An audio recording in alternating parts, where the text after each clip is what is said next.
আসসালামু আলাইকুম। আমি ফারজানা ফাতিমা মানিকগঞ্জ থেকে বলছি। আশা করছি আপনারা সবাই ভালো আছেন। আমরা আল্লাহর রহমতে ভালো আছি। প্রতিবারের মতো আবারও নতুন একটি ডেইলি ভ্লগ ভিডিও নিয়ে হাজির হলাম আপনাদের মাঝে। আশা করছি আমার আজকের এই ভিডিওটি ভালো লাগবে। প্রতিদিনের মতো আবারও শুরু হয়ে গিয়েছে বৃষ্টি। আর এই যে বৃষ্টির আগ মুহূর্তে ওর বাবা বাজারে গিয়েছিলেন, তো সেখান থেকে আসার সময় এই বাজারগুলো নিয়ে এসেছেন। সেই সাথে আম নিয়ে এসেছেন, আর আমের সাথে রয়েছে নাগামরিচ। তো এখন আমি এগুলো বের করে নিচ্ছি। এর সাথে রয়েছে আরও একটা জিনিস, আপনারা খেয়াল করেছেন কিনা জানি না, তো সেইটা হচ্ছে ফুলকপি। আর এখন তো সিজনাল বলতে কিছু নেই, সব সিজনেই সব কিছুই পাওয়া যাচ্ছে এখন। আর এই যে এই তো নাগামরিচ আমার বেশ পছন্দের একটা খাবার।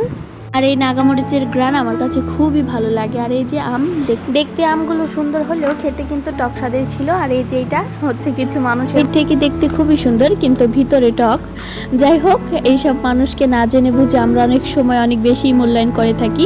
দিন শেষে তারা পিঠ পিছে ছুরি মারে। আর এখানে মূলত দুইটি গাছের আম ছিল, তো একটা মিষ্টি স্বাদের ছিল আর একটা টক স্বাদের। আর এর সাথে সাথে আমি রান্না করে নিচ্ছিলাম দুপুরে। আর আজকে রান্না করে নিচ্ছি গুলশা মাছ ভুনা, সেটা আমি আগেই দেখিয়ে দিয়েছি, ওটা আমার রান্না শেষ হয়ে গিয়েছে। আর এই পাশে চুলায় আমি রান্না করে নিচ্ছি শুটকি মাছ, সুরমা মাছের শুটকি যেটা আছে ওটা আজকে রান্না করব।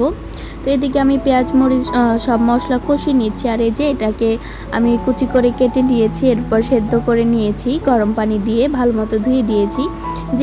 যেহেতু এটা সামুদ্রিক মাছ তাই আমি লবণ দিইনি আগে থেকে, পরবর্তীতে স্বাদ বুঝে আর লবণ দিয়ে দিব। আর হ্যাঁ, আজকে আমার সাথে আমার ছোট বোন রান্না করছে, সে এসেছিল আমাদের বাসায় বেড়াতে।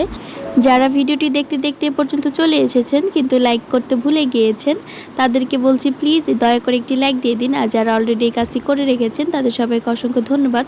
তো রান্নাবান্নার ভিডিও তো সম্পূর্ণ করতেই পারিনি, এরপরে বিকালবেলা বের হয়ে গিয়েছিলাম বোনকে নিয়ে একটু হাঁটতে। আর আমাদের এইদিকে ছিল আজকে হাটবার, তো ভাবলাম ওকে নিয়ে একটু ঘুরে আসি।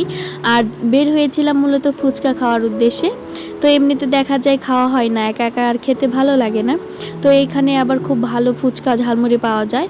তো যেই বলা সেই কাজ, দুই বোনে চলে আসলাম ফুচকা খাওয়ার জন্য। আগে তো স্কুল টাইমে খাওয়া হতো, আর এখন তো সেই সময়টাও নেই। এত পরিমাণে বৃষ্টি হয়েছে যে মাঠের এক সাইডে সাঁতার কাটার মতো অবস্থা। দেখলাম কিছু বাচ্চারা ওইখানে খেলাধুলা করছে। তো এই যে ফুচকা আমরা নিয়ে নিয়েছি, আর এরপর ঝালমুড়ি খেয়ে চলে যাব বাসায়। আর আমার আজকের এই ভিডিওটি ছিল এই পর্যন্ত। আশা করি আপনাদের কাছে ভালো লেগেছে। আল্লাহ হাফেজ।